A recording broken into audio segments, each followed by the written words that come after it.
Hello friends, இந்த வீடியோல ஒரு ஸ்ட்ரிங்கை லூப் பண்ணி எப்படி கேரக்டர் பை கேரக்டரா பிரிண்ட் பண்றது அப்படிங்கறத தான் பார்க்க போறோம். இதை நாம டிராவர்சிங் அப்படின்னு சொல்லலாம். அதை பண்றதுக்கு ஃபர்ஸ்ட் நான் ஒரு ஸ்ட்ரிங்கை கிரியேட் பண்ணிக்கிறேன். s ஈக்குவல் டு வெல்கம் அப்படிங்கிற ஸ்ட்ரிங்கை கொடுத்துக்கிறேன். ரெண்டாவது லைன்ல நம்ம ஃபார் லூப்பை யூஸ் பண்ணிப்போம். For ch in s colon கொடுத்துட்டு என்டர் கொடுத்தா ஆட்டோமேட்டிக்கா இண்டென்ட் பண்ணிரும். உள்ள நம்ம ch பிரிண்ட் பண்ணிக்கலாம். இந்த இடத்துல s அப்படிங்கிறது நம்ம ஸ்ட்ரிங், chங்கிறது ஒவ்வொரு லூப்லயும் குறிப்பிட்டு ஒவ்வொரு கேரக்டர் மட்டும் ஸ்டோர் ஆகும்.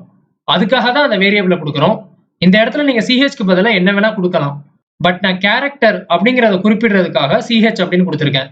இந்த இன் அப்படிங்கிறது ஒரு ஆபரேட்டர், மெம்பர்ஷிப் ஆபரேட்டர்னு சொல்லுவாங்க. இதை யூஸ் பண்ணாதான் நம்மளால ஸ்ட்ரிங்கை டிராவர்ஸ் பண்ண முடியும். இப்போ இந்த ப்ரோக்ராமை நம்ம ரன் பண்ணி பார்ப்போம். இதை நான் சேவ் பண்ணிக்கிறேன்.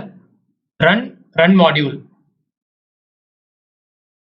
பாத்தீங்கன்னா வெல்கம் அப்படிங்கிற மொத்த ஸ்ட்ரிங்குமே கேரக்டர் பை கேரக்டரா பிரிண்ட் ஆயிருக்கு. இது ஸ்ட்ரிங் ரிலேட்டட் ப்ரோக்ராம்ஸ்ல ரொம்பவே யூஸ்ஃபுல்லா இருக்கும்.